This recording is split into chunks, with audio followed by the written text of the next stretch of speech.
Saan ka dadalhin ang negosyo mo? Part 1. Tara, samahan nyo kami. Mag-i-event tayo sa Laia today. Mahaba-habang biyahe to, pero kakayanin. Inabutan kami ng gutom, kaya eto, bumili kami sa KFC para kumain muna.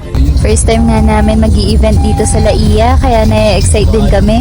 Sakto, may malunggay pandesal kami na daanan. Ang tagal namin na-crave dito.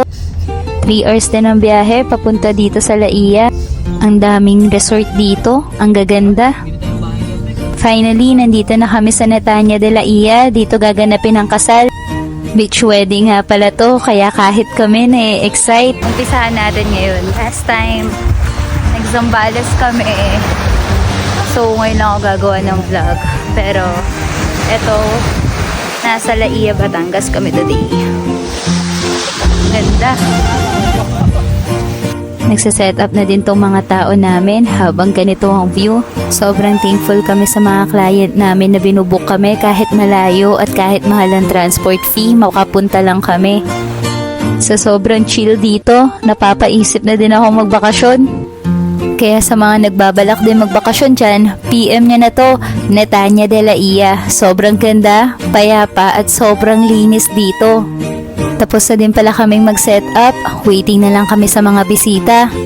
Grabe, video pa lang to, pero natatakam pa din ako dito sa shawarma namin. Pag naamoy nyo to, siguradong matatakam din kayo. Amoy pa lang, ulam na. Ang galing din ng stylist nila, sobrang ganda ng venue, di mo akalaing tent lang to. Paglabas ko, may mga guest na pala. Eto, nag-e-enjoy na sila kumain. 150 guests nga pala to, kaya kung mapapansin nyo, sobrang dami na din nandito.